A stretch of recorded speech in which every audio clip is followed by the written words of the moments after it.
guys, so it's Katie from Six Shooter Charlie, and I wanted to shoot a quick video today because I am shipping a bunch of cards off to PSA to be graded, and I just wanted to walk you through the process of how it goes. It was a little tough for me in the beginning to figure it out because I'd never graded cards before, but I've started to get my cards back, and I've gotten some really cool cards back. I have a Gem Mint 10 Loki from the Funko Upper Deck series, and these are all going to be from that series as well. So when you have a card that you want to send off to be graded, I put them in these thick plastic protectors. They're magnetic. They are a little expensive, but some of these cards are really expensive. So I like putting them in something a little tougher just so they can, you know, go through whatever the shipping is going to be bounced around. They are cards, so if you just put them in those tiny little plastic top loaders, they're gonna get damaged. So just extra insurance and extra protection, I always put them in these magnetic ones. So when you have cards that you want to be graded, you go online to PSA and you create an account and you're going to submit your cards. Now, this is a time where you want to take your time. There's thousands and thousands and thousands and hundreds of thousands of cards loaded in their database. So when you go in, make sure it will start stepping you through putting in your cards that you're going to send in. So you're going to type in for like the Funko Upper Decks, you do 2023 Upper Deck Funko, and then it starts already like auto-populating, and you put in the card number, and then you just need to make sure that that is the parallel or the type of specialty card that you're sending in, so it'll pop up all the different options for you. And you do have the option of putting in a custom card. I did have to do that recently with a one-of-one printing press card that I got, which that is off at PSA right now. Hopefully I get that back soon. That is probably one of the coolest cards I've ever gotten. So then you put in all the card information, you put in your credit card information. It doesn't charge you until your cards are ready to come back to you. There's also an option for you to ship it to the vault at PSA or to send it to Golden so they can auction it. I always have them come back to me because I want to have them back. I want to see the grades. I want to get them back in my possession, and then I sell them through my different platforms. So you're going to go through all of that, put in all the options, and then it is going to print you out a bunch of information, and it is the order forms where it tells PSA what you're sending in, what you have listed, what your declared value was on everything. This is the order form that they use when they are grading your cards. So it's going to print you out all of this, and then it also prints you this little label you need to put on the outside of the box that they scan when they get it, because you will get updates on they have received your box, they have, you know, they're starting to grade them. It even tells you when they're like sealing and slabbing the cards, and then when they're ready to come back to you. And another cool thing they also do is that when they are graded and ready to come back, they do take pictures of the front and the back of the slabbed cards. So that's kind of a cool other thing that they give you, because when they come back, they'll have a QR code, which is an authenticity QR code that a customer could scan it and be like, okay, this is an authentic PSA graded card, and it shows them the pictures of the front and the back of the card and the grade that the card got. So that's just another layer of protection that PSA gives. So they give you that. I printed out a label for it. I always do priority mail, just because it's going to get there faster, and I feel like priority mail, like you get better tracking. It's not like, hey, we have your package, we don't know where it is, okay, now it's there. Priority, I feel, and I don't know why that is, but I feel like you actually like get updates on where things are. It does come with $50 worth of insurance, but because I have so many cards, I paid for the extra insurance on these cards. So I wanted to go through and show you these cards one by one. Oh wait, I did have some Pokemon cards in here. I completely forgot that. So we'll go through some of these Pokemon cards. This is Grusha. It is a full art holo. It is a trainer card. I think this one is really, really neat. I love these full art Pokemon cards. This is Arita. It is a rainbow full art card. And then I have a Gyarados EX. I want to say I have a Charizard in here too. That one full art, holo. Let me see. Oh yeah, I do have a Charizard EX, full art holo. I have to say the Pokemon cards were a little bit harder for me to pull up in their database just because there are so many. And then knowing, you know, which symbols mean what on the bottom of the cards, and then making sure that you get the right one. And is it a promo card? Is it not a promo card? That took me a little bit to figure out. Okay, let's go. Oh gosh, no, I have another Pokemon card. I thought these were all upper deck cards. This is Riolu, full art holo card. And then we're gonna get into Funko upper deck cards. This is Spider-Man number 73. That is the signature facsimile. I just got, like I said, I got that Loki back. Gem Mint 10. So I'm hoping that I get another Gem Mint 10. This is M'Baku from Black Panther. It is a confetti card. This is number 47 out of 99. I have another confetti card. This is Black Panther. Card number 7, and this is 15 out of 99. Now, okay, so this is a clear-cut card. I think this is really cool. I also got Groot, and he's at PSA for grading. But this is Dark Elf, number 28. It is clear-cut. It's hard to show on here, but it is the cool. I love this. I love this card. And I think it's like the black and the white with the clear in the back. It's just a really good-looking card. Clear-cut cards are really hard to get. But then I got this card. This is Pietro Maximoff from WandaVision.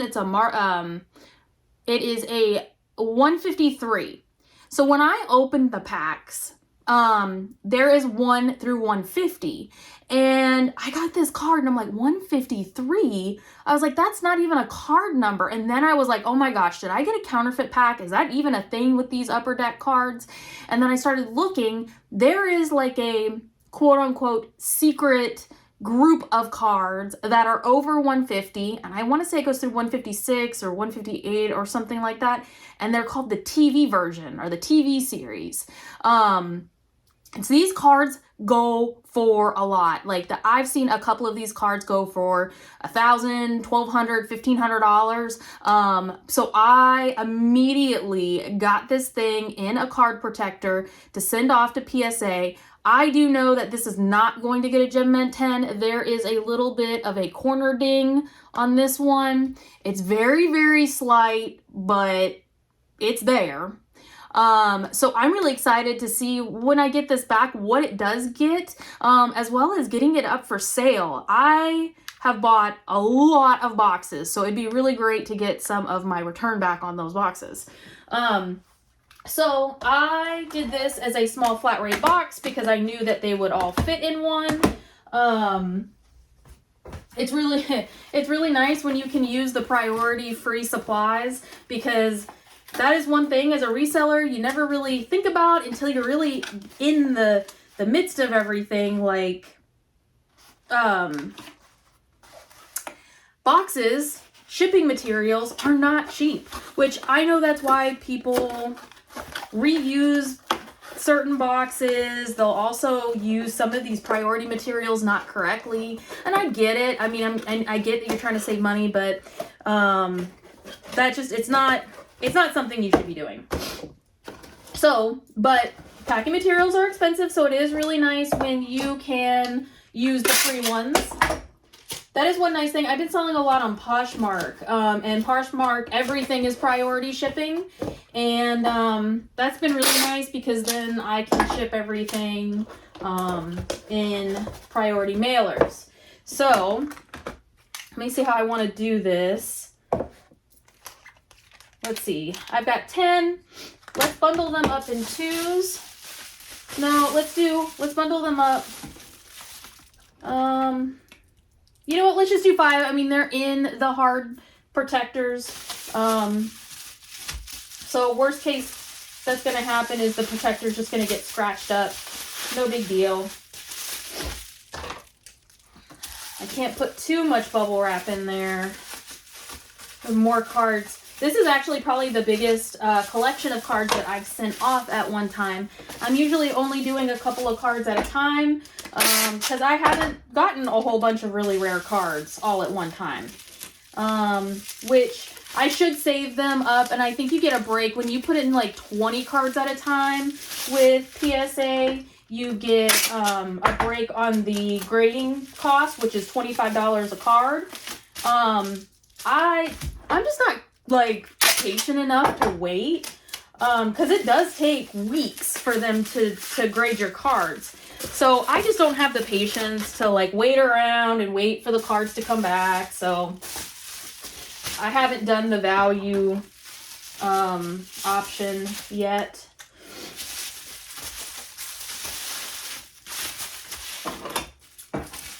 Let me know if there is any cards that you're collecting, you know, Pokemon cards, Magic cards, these Funko Upper Deck cards. It was funny. I was saying something the other day. Someone was talking about Marvel characters. And if you watch any of my other videos, I talk about this all the time. I am not good about sitting down and watching movies. So I haven't really seen any of the Marvel movies, like at all. And there's so many of them and I get overwhelmed. And then there's the MCU, which completely takes me for a loop. Because, you know, one day it's Spider-Man, but Spider-Man today is a you know, turtle or something. And I'm like, what is this? But I know all these characters from collecting the Funko Upper Deck cards. So it's funny that like I've not seen any of these movies, but I'm like, oh, that's this person and that's that person and I have that card. So that's been kind of fun. All right, don't forget to put your order submission form in the box. They need that. And we'll get this sealed up. I don't trust on any of these priority supplies. Yes, they are free. I do not trust any of these like pre-sticky any of it. I have had so many boxes pop open, and even like the little Tyvek bags, I've had those pop open. So when in doubt, put tape on. Like, you don't want to have one of these boxes pop open and hundreds of dollars of cards fly out of it. When you could just put some extra tape on it just to make sure. So that is all on there. And make sure that you put this little tiny sticker on this box somewhere so they will scan it when it gets to them. And then your label.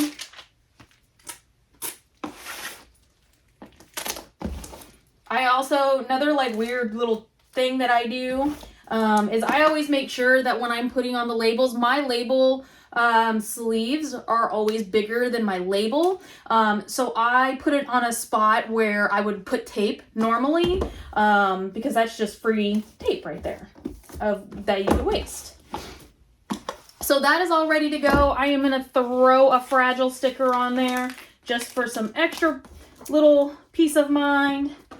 And it is ready to go to PSA, and I will definitely be putting up, when I get these cards back, the grades that I get, and then they will all be available on my eBay store, my Poshmark, my Mercari. Please follow me on all of them. If you like this video, give it a thumbs up. Please comment if you have any of these card packs. If you've sent to PSA, I would love to hear what you got back. Subscribe to this channel if you like it. I do tons of things on my YouTube. I do my sourcing.